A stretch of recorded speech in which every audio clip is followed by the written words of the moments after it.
नमस्कार प्रिय मित्रों, मैं नरेंद्र चौरसिया आप लोगों के बीच में पुनः यह 5वीं प्रश्नोत्तरी लेकर आया हूँ।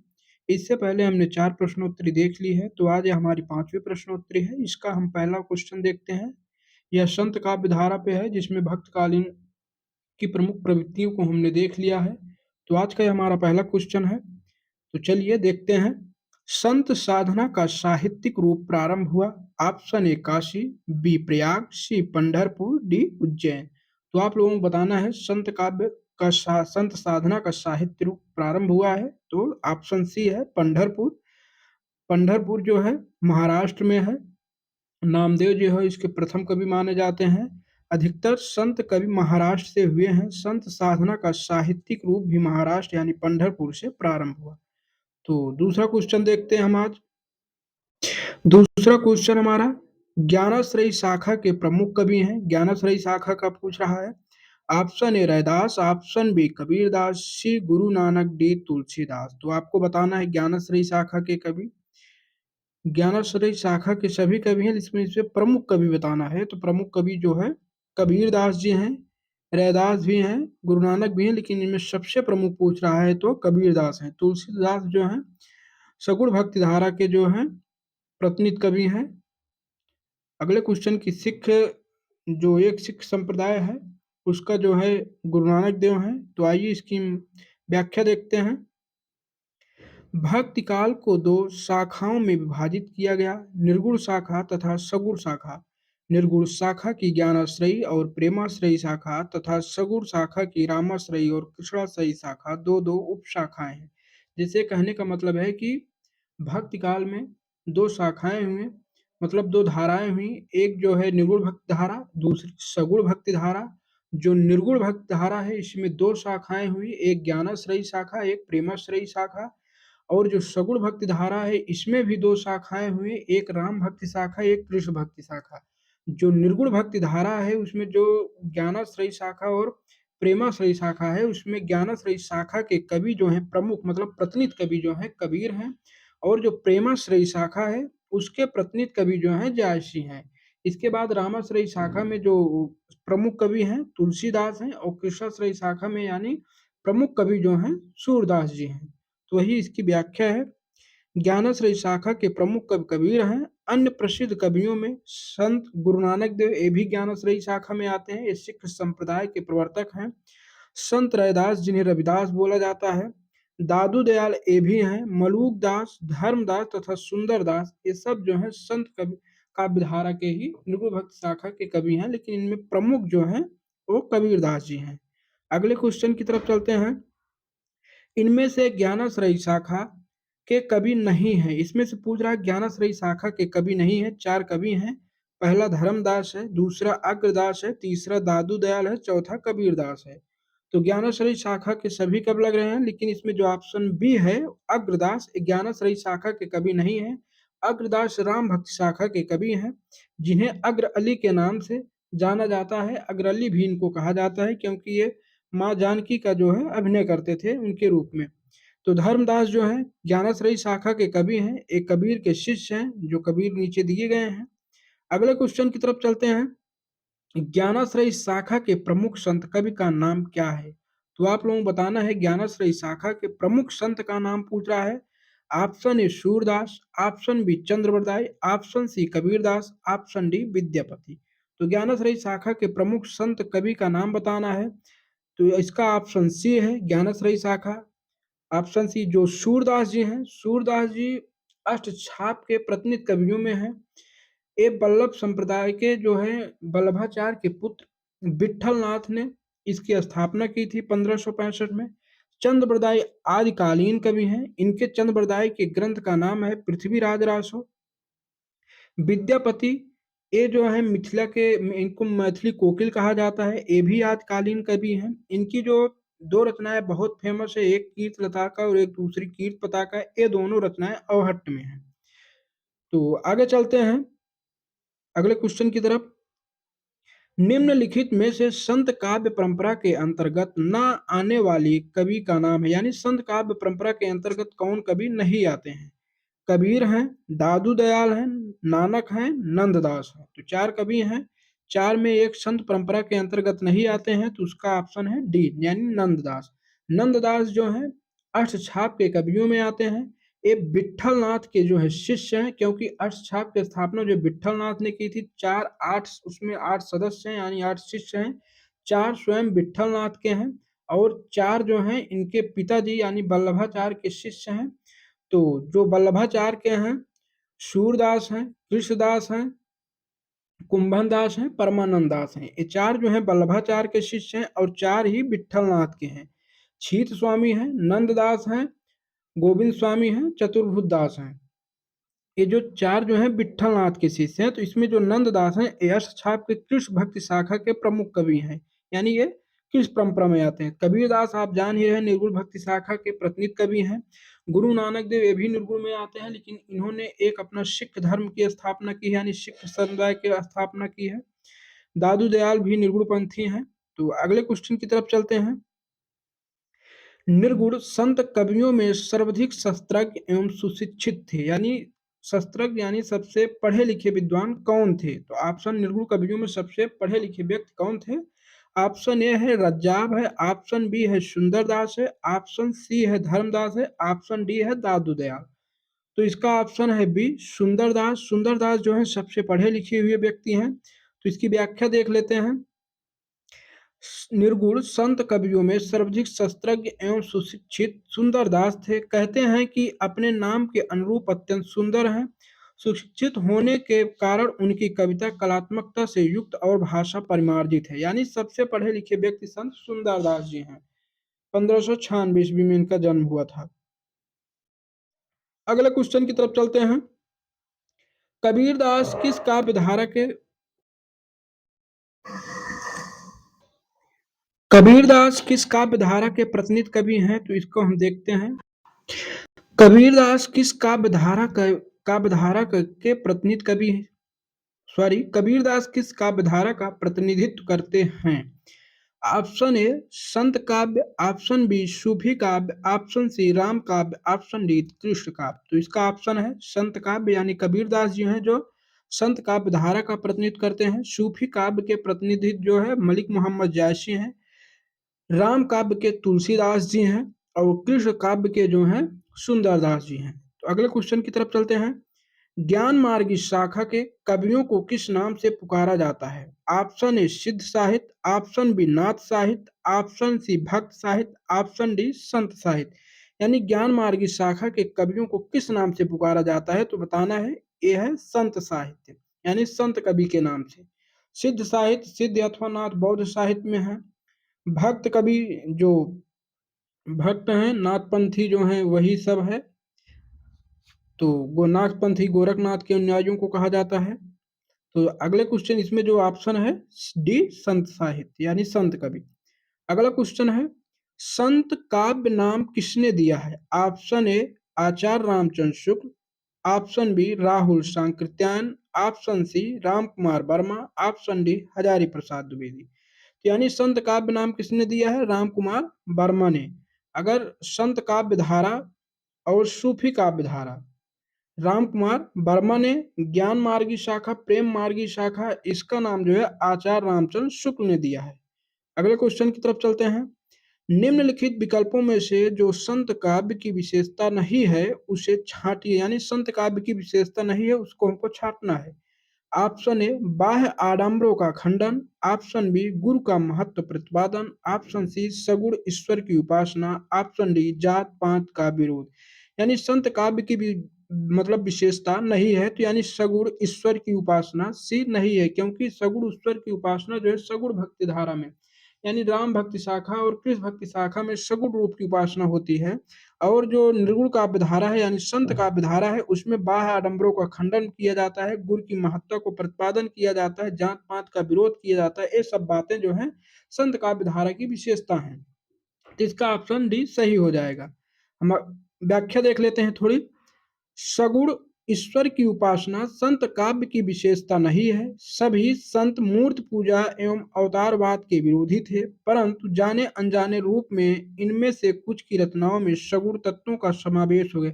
कबीर जो है कबीर के रचनाओं में कहीं कहीं जो है सगुण तत्वों का समावेश भी देखने को मिलता है। आगे देखते हैं, कबीर जैसे अद्वैतवादी और निर्गुण दर्शन के सबल प्रतिपादक कवि के रूप में भी कहीं कहीं सगुण तत्व के दर्शन होते हैं। शेष विशेषताएं संत काव्य की हैं। अगला क्वेश्चन है, निर्गुण काव्य धारा की प्रमुख प्रवृत्ति है। ऑप्शन ए वात्सल रस की प्रधानता, ऑप्शन बी प्रकृति एवं चेतन सत्ता का आरोप, ऑप्शन सी रूढ़ियों एवं बाडंबरों का विरोध, ऑप्शन डी आश्रयदाता की प्रशंसा। यानी निर्गुण काव्य धारा की प्रवृत्ति है। वात्सल रस की प्रधानता बिल्कुल नहीं, क्योंकि ये कृष्ण भक्त क्या है, जो सूर का है, वात्सल रस से संबंधित पर सूर ने गाए हैं। प्रकृति पर चेतन सत्या का आरोप ए भी नहीं है। रूढ़ियों या बाह्य आडंबरों का विरोध ए है। ये निर्गुण काव्य धारा की प्रमुख विशेषता है। आश्रयदाता की प्रशंसा, आश्रयदाता की प्रशंसा जो हमारे रीतकाल में भी हुई है और वीरगाथा काल में आश्रयदाता प्रशंसा होती ही थी। तो हम इसकी व्याख्या देख लेते हैं। ऑप्शन हमारा सी सही हो जाएगा। व्याख्या है, निर्गुण काव्य धारा की प्रमुख प्रवृत्तियों में बौद्धों के समान अवतारवाद, मूर्त, तीर्थ, व्रतमाला आज सभी बाह्य आडंबरों एवं रूढ़ियों का विरोध किया गया है। 15 का हमारा सी ऑप्शन सही हो जाएगा। अगले क्वेश्चन की तरफ चलते हैं हम। आचार्य रामचंद्र शुक्ल ने भक्ति काल के निम्नलिखित कवियों में से किसे सबसे कम महत्व प्रदान किया है। Option A Tulsi, option B Surdas, option C Kabirdas, option D Jayasi. तो इसका ऑप्शन सी है, कबीरदास को आचार्य रामचंद्र शुक्ल ने सबसे कम महत्व प्रदान किया, क्योंकि जैसे सूर पर भी तुलसीदास जी ने अपना ग्रंथ निकाला है, भ्रमर गीत सार, सूरदास और तुलसी पर भी निकाला है, सूरदास पर भी, जायसी पर भी, तीनों पर जो है सूरदास ने किताबें लिखी हैं, लेकिन जायसी पर भी कहीं बहुत ज्यादा कुछ लिखा नहीं है। तो इसमें जो है भक्त काल के कवियों में जो कबीरदास को जो है आचार्य रामचंद्र शुक्ल ने अपने हिंदी साहित्य के इतिहास में बहुत कम महत्व दिया है, यानी बहुत ज्यादा महत्व प्रतिपादित नहीं किया है। इसकी व्याख्या देखते हैं। किसी कवि को साहित्य में प्रतिष्ठा दिलाने वाले आचार्य रामचंद्र शुक्ल थे, लेकिन उन्होंने जहां तुलसीदास, सूरदास और जायसी पर स्वतंत्र रूप से समीक्षाएं लिखी, वहीं कबीर के इस योग्य नहीं समझा। यानी जैसे सूरदास पर, तुलसीदास पर और जायसी पर विस्तृत समीक्षाएं लिखी हैं जो है, लेकिन कबीरदास पर जो है सूरदास जी ने, ओ शुक्ल ने जो है कोई लेखनी नहीं चलाई, मतलब बहुत योग्य नहीं समझा।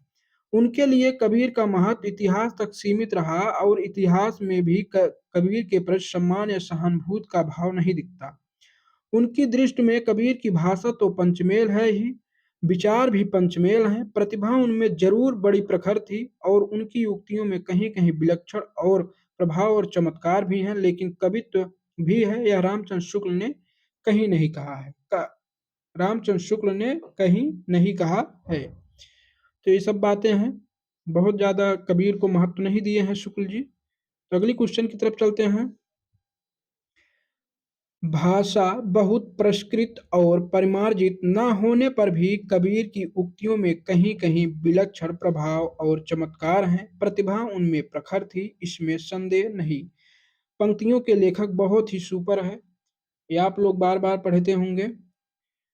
तो इसका ऑप्शन ए है doctor Nagendra, option B Acharya Hazari Prasad Dwivedi, option C doctor Rammurti Tripathi, option D Acharya Ramchandra Shukla. ये जो डीआईसी प्रवक्ता 2012 में पूछा गया है और रियलिटी ग्रेड में भी पूछा गया है, तो इसका ऑप्शन है डी, आचार्य रामचंद्र शुक्ल ने यह कथन जो है कबीरदास जी के बारे में कहा।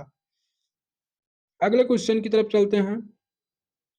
साधुक्री भाषा से आशय है, जिसमें, मतलब साधुक्री भाषा से आशय पूछ रहा है। ऑप्शन ए है जिसमें कटुक्तियों का प्रयोग हो, बी जिसमें अक्खड़पन की झलक हो, सी जिसमें अनेक प्रांतीय भाषाओं बोलियों के शब्दों का मिश्रण हो, डी जिसमें साधु संतों की गुप्त बातों का संकेत हो। तो ऑप्शन हमारा सी है, जिसमें अनेक प्रांतीय भाषाओं बोलियों के शब्दों का मिश्रण। यानी साधुक्री भाषा का मतलब है पंचमेल खिचड़ी, जिसमें आपका जो है खड़ी बोली भी हो, राजस्थानी भी हो, ब्रज भाषा भी हो और गंवई क्षेत्र की बोली का भी प्रयोग किया जाए, यानी कुल मिलाकर मिली जुली भाषाओं का प्रयोग करना ही पंचमेल खिचड़ी बोली जाती है।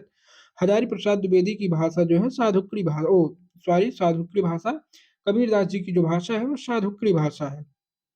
तो आइए व्याख्या देखते हैं। साधुक्री भाषा से आशय है जिनमें अनेक प्रांतीय भाषाओं बोलियों के शब्दों का मिश्रण हो, संत जन भ्रमणशील प्राणी थे, अतः उनकी रचनाओं में उन विभिन्न प्रदेशों की बोलियों के शब्द भी प्रयुक्त हुए हैं जहां उन्होंने भ्रमण किया। इन संतों के काव्य में ब्रज भाषा, अवधी, भोजपुरी, पंजाबी तथा राजस्थानी के शब्दों का प्रयोग हुआ। आचार्य रामचंद्र शुक्ल ने कबीर की भाषा को साधुकड़ी कहा।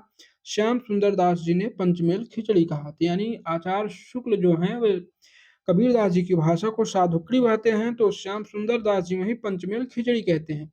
लेकिन कबीरदास जी को भाषा का डिक्टेयर भी किसी ने कहा है, वह है आचार्य हजारी प्रसाद द्विवेदी। कबीर को भाषा का डिक्टेयर भी कहते हैं।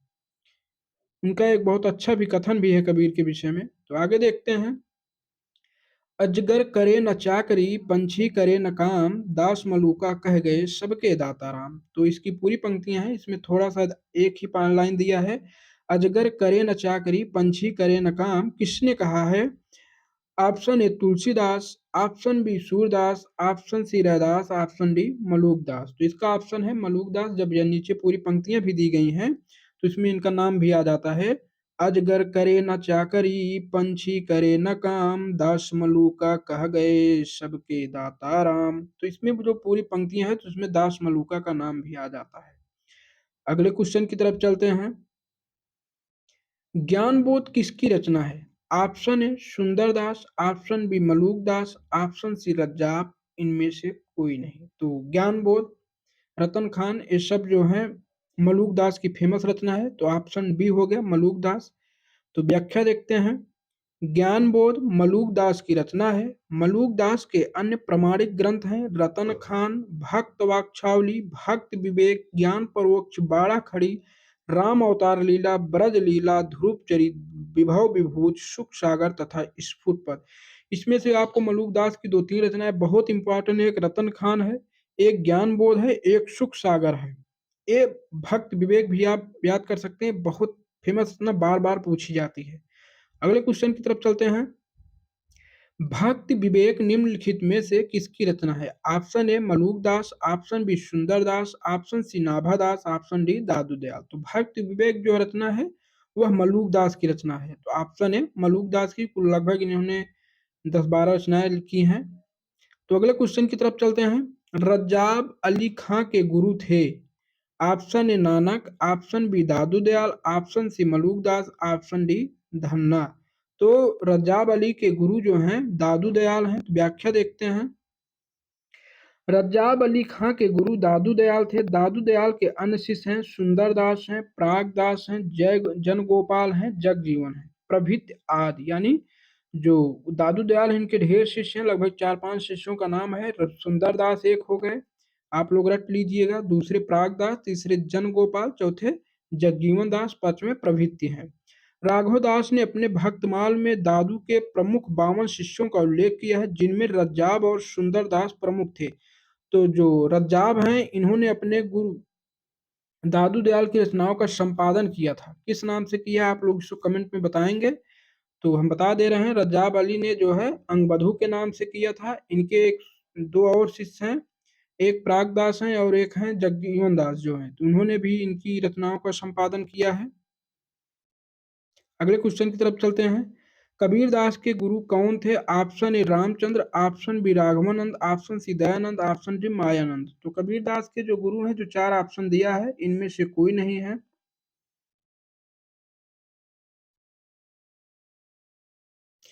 तो इसमें कोई ऑप्शन नहीं दिया गया है, तो इसमें जो रामचंद्र हैं यही को रामानंद अगर मान लेते तो ज्यादा बेटर था। इस कबीर के गुरु जो हैं रामानंद हैं। तो ये चारों ऑप्शन गलत है। तो अब व्याख्या देख लेते हैं क्या लिखा गया है व्याख्या में। तो कबीरदास के गुरु रामानंद थे। रामानंद के शिष्यों में रैदास हैं, धन्ना हैं, पीपा भी शामिल थे। रामानंद ने वैष्णव संप्रदाय के आचार्य राघवानंद से दीक्षा ग्रहण की थी। उपयुक्त विकल्पों में से कोई भी उत्तर सही नहीं है। उत्तर माध्यमिक शिक्षा सेवा चयन बोर्ड ने अपनी प्रारंभिक उत्तर कुंजी में इस प्रश्न का उत्तर गलत बताते हुए मूल्यांकन से ही बाहर कर दिया। मतलब इसको आंसर कोई नंबर ही नहीं दिया। कबीर के गुरु का नाम क्या है? वही है रामानंद सागर, रैदास, रविदास, रामानंद। तो रामानंद है। अगले क्वेश्चन की तरफ चलते हैं। कबीर वाणी के डिक्टेटर थे। यह अभिमत किस आलोचक का है? राम कुमार वर्मा, डॉक्टर परशुराम चतुर्वेदी, हजारी प्रसाद द्विवेदी, आचार्य रामचंद्र शुक्ल। तो इसका ऑप्शन है सी, हजारी प्रसाद द्विवेदी। व्याख्या देखते हैं, इसकी व्याख्या क्या है। कबीर वाणी के डिक्टेटर थे। यह अभिमत हजारी प्रसाद द्विवेदी का है। कबीर साहस पूर्वक जन बोली के शब्दों का प्रयोग अपनी कविता में करते थे। बोली के ठेठ शब्दों के प्रयोग के कारण ही कबीर को वाणी का डिक्टेटर कहा जाता है। यानी बन पड़ा तो सीधे सीधे, नहीं तो रगेरा देकर, जैसे ही कबीर का मन कहता था वैसे ही भाषा से कहलवा लेते थे। कबीर के विषय में बहुत सारी उक्तियां प्रचलित हैं। कबीर का जन्म जो है काशी में हुआ था। चलिए बाद में बात करेंगे कबीर पे किसी दिन बहुत विस्तार रूप से। कबीर, अगला क्वेश्चन है, कबीर वाणी के डिक्टेटर थे, वही कथन है आचार्य हजारी प्रसाद द्विवेदी। अगला क्वेश्चन वही रिपीटेड हुआ है, कबीर को वाणी का डिक्टेटर किसने कहा है, तो आप जान ही रहे हैं, हजारी प्रसाद द्विवेदी। फिर आचार्य हजारी प्रसाद द्विवेदी ने वाणी का डिक्टेटर किसे कहा, वही क्वेश्चन है जो घुमा दिया है। तो कबीर हैं, रैदास हैं, दादू दयाल हैं, नानक देव हैं, तो फिर वही ऑप्शन होगा, कबीरदास जी हैं, कबीरदास जी को ही। अगला क्वेश्चन देखते हैं, कबीर ने जिस प्रकार एक निराकार ईश्वर के लिए भारतीय वेदांत का पल्ला पकड़ा, उसी प्रकार उस निराकार ईश्वर की भक्त के लिए सूफियों का प्रेम तत्व लिया और अपना निर्गुण धूमधाम से निकाला। यह कथन किसका है। आचार्य हजारी प्रसाद द्विवेदी, नामवर सिंह, पुरुषोत्तम अग्रवाल, आचार्य रामचंद्र शुक्ल। इसका ऑप्शन डी है, आचार्य रामचंद्र शुक्ल। बहुत ही मोस्ट कथन है, एक बार फिर पढ़ देते हैं जिससे आप लोगों के दिमाग में जो है बैठ जाए। कबीर ने जिस प्रकार एक निराकार ईश्वर के लिए भारतीय वेदांत का पल्ला पकड़ा, उसी प्रकार उस निराकार ईश्वर की भक्त के लिए सूफियों का प्रेम तत्व लिया और अपना निर्गुण धूमधाम से निकाला। कथन आचार्य रामचंद्र शुक्ल का है। तो इसको याद करने के लिए आप किसी किसी लाइन को जो है कोट करके उसी को पकड़ लीजिए। जैसे कबीर ने एक निराकार ईश्वर के लिए भारतीय वेदांत का पल्ला पकड़ा, यहाँ पे आप पल्ला पकड़ा को जो है आप गांठ बांध लीजिए। अगर जहाँ पे आपको जिस कथन में पल्ला पकड़ा कबीर के विषय में आ जाए तो आप लोग आंख मूंद कर जो आचार्य रामचंद्र शुक्ल को मार दीजिएगा। तो इसके हम क्वेश्चन देखते हैं, व्याख्या। आचार्य रामचंद्र शुक्ल ने कहा है, कबीर ने जिस प्रकार एक निराकार ईश्वर के लिए भारतीय वेदांत का पल्ला पकड़ा, उसी प्रकार उस निराकार ईश्वर की भक्त के लिए सूफियों का प्रेम तत्व लिया और अपना निर्गुण पंथ धूमधाम से निकाला। बात यह थी कि भारतीय भक्ति मार्ग साकार और सगुण रूप को लेकर चला था। निर्गुण और निराकार भक्ति या प्रेम का विषय नहीं माना जाता। क्योंकि देखिए, जब कबीर हमारे देश में जब हमारे सामने आए थे, तो जब कबीर पैदा हुए थे तो उस समय तत्कालीन परिस्थितियां जो थी बहुत विपरीत थी। क्योंकि सिकंदर लोदी का शासन काल में पैदा था, ये लोग मुगल थे, बहुत ही हमारे यहाँ तोड़-फोड़ किए, मंदिरों पर अत्याचार किए। तो कहीं न कहीं जब मंदिर टूटने लगे और लोगों की आस्थाओं को चोट पहुँचने लगा, तो वो जो है निराकार ईश्वर को आकार देने का सहारा लिया कि एक भक्ति जो है वो निराकार के माध्यम से करें।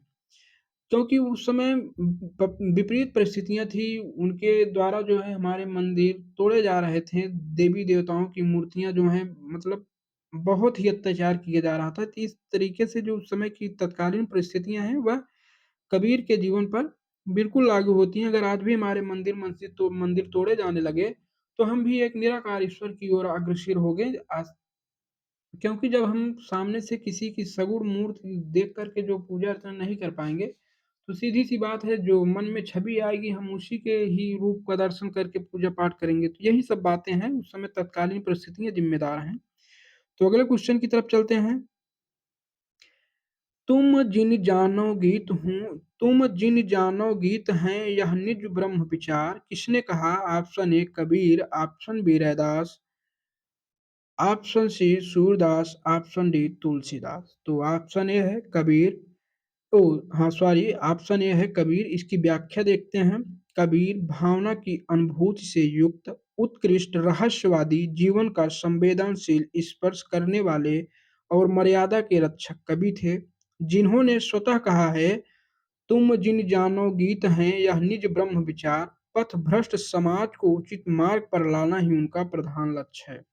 तो ये सब कबीर के बात में विषय में है। अगला क्वेश्चन है, मसी कागज छुयो नहीं, कलम गयो नहीं हाथ, किसके विषय में कहा गया है? तो बहुत प्रसिद्ध उक्ति है, कबीर ने स्वयं अपने विषय में कहा है कि मस कागज छुयो नहीं, कलम गयो नहीं हाथ। तो इसका ऑप्शन सी है, कबीर हैं। तो व्याख्या देखते हैं। अक्षर ब्रह्मा के परम साधक कबीर सामान्य अक्षर ज्ञान से रहित थे। उन्होंने बड़े स्पष्ट शब्दों में कहा है, मस कागज छुयो नहीं, कलम गयो नहीं हाथ। यह बात निर्विवाद है कि उन्होंने स्वतः किसी ग्रंथ को लिपिबद्ध नहीं किया है। सही बात है, क्योंकि कबीरदास जो है जो बोलते थे, उनके शिष्य धर्मदास उन्हें लिपिबद्ध कर लेते थे। और कबीर की रचनाओं का जो है बीजक नाम से संग्रह किया है। उसके 3 भाग हैं, साखी, शबद, रामायणी। तो आगे देखते हैं, कबीर की कुछ उक्तियां इस प्रकार है। तुम जिन जानो गीत हैं, यह निज ब्रह्म विचार। दूसरी है, मैं कहता हूँ आखिन देखी, तू कहता है कागज की लेखी। तीसरा है, दुल्हन गाँव मंगलाचार, हमर घर आए हैं राजा राम भरतार। तंत्र न जानू मंत्र न जानू, जानू सुंदर काया। ये सब पंक्तियां जो हैं कबीर दास जी की हैं। आगे चल किसी दिन हम कबीर के विषय में बहुत विस्तृत व्याख्या करेंगे। अगला क्वेश्चन है, कबीर की वाणी का संग्रह बीजक कहलाता है। इसके कितने भाग हैं? Option A 2, option B 3, option C 4, option D 5। तो इसके 3 भाग हैं, हमारा बी आंसर सही है, जिसका संकलन धर्मदास ने किया है। कबीर की वाणियों का संग्रह जो है बीजक कहलाता है। इसके 3 भाग हैं, साखी, शबद, रामायणी। कबीर भक्ति काल के ऐसे कवि हैं जो आजीवन समाज और लोगों के बीच व्याप्त आडंबरों पर कुठाराघात करते थे। तो आज हम संत काव्य धारा देख लिए हैं, कल हम सूफी काव्य धारा देखेंगे। तो मित्रों, आप लोग हमारे चैनल को लाइक एवं सब्सक्राइब करिए और वीडियो को शेयर भी कर दीजिए, क्योंकि इस समय बिहार टीजीटी, पीजीटी और जूनियर लेवल की वैकेंसी आ गई है और इसमें हमारा 80 क्वेश्चन यह महत्वपूर्ण भूमिका निभाएगा। तो आप लोग हमारे चैनल को लाइक एवं सब्सक्राइब कर लीजिए, ताकि हम यहाँ से जो वीडियो डालें आप तक उसका नोटिफिकेशन पहुँच जाए। तो आज इतना ही। इसके बाद हम अगली वीडियो कल लाएंगे, उसमें जो हम सूफी काव्य पर चर्चा करेंगे। तो आज बस इतना ही। जय हिंद।